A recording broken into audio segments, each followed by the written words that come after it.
새로 출범한 트럼프 행정부가 오바마 전 정부의 대북한 정책인 정략적 인내는 끝났다고 선언한 것은 북한을 평화적인 방법으로 설득한다는 것은 무의미하다는 것을 지적한 것이다. 특히 미국이 그동안 13억 7천만 달러를 지원한 것도 실패했다고 지적했다. 트럼프 행정부의 이와 같은 지적은 그동안 한국의 좌파 정권이 지난 10년 동안 북한에 유화 정책을 펴오면서 막대한 현금 지원을 해준 햇볕 정책이 실패였다는 것을 암묵적으로 지적하는 것일 수도 있다. 이런 차제의 렉스 틸러슨 미 국무장관이 일본 방문에 이어 중국 방문 전에 2017년 3월 17일 한국을 방문해서 발언한 내용들은 앞으로의 한미관계나 대북관계에 중요한 변수가 될 수 있음을 시사하고 있다.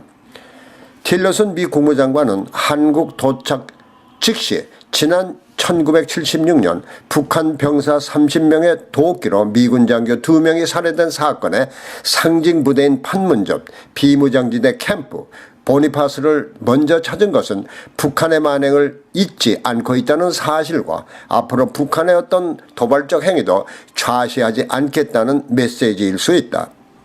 틸러슨 국무장관은 인사청문회 때 이미 북한은 적이다라고 지적할 정도로 북한에 대한 적대감을 가지고 있었으며 이번 방안을 통해서 북한의 더 이상의 도발에 대해서 군사적 작전도 불사할 것이라는 암시를 하고 있어서 과연 북한이 트럼프 대통령의 대북한 정책에 어떻게 대응할지 관심이 모아지고 있다.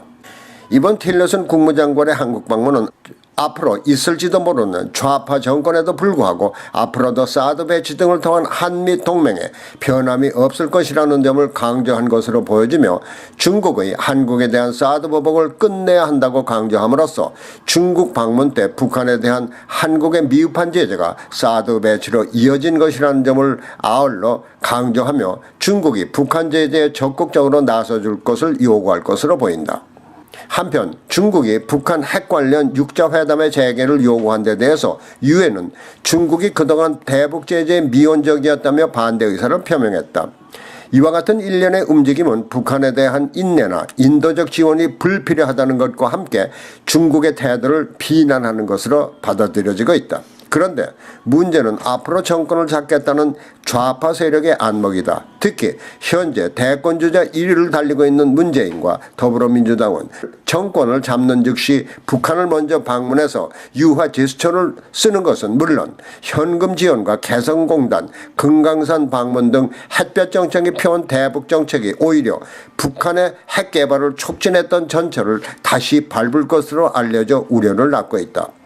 물론 이와 같은 주장을 펴고 있는 좌파 세력은 우리의 문제를 남에게 의존하는 것은 주권의 상실이라고 주장하고 있지만 한반도 정세는 우리끼리 해결할 수 없는 국제적 사안이라는 데서 대북 제재에 대한 국제적 공조 등 보다 거시적 안목의 정책에 주력해야 할 것이다.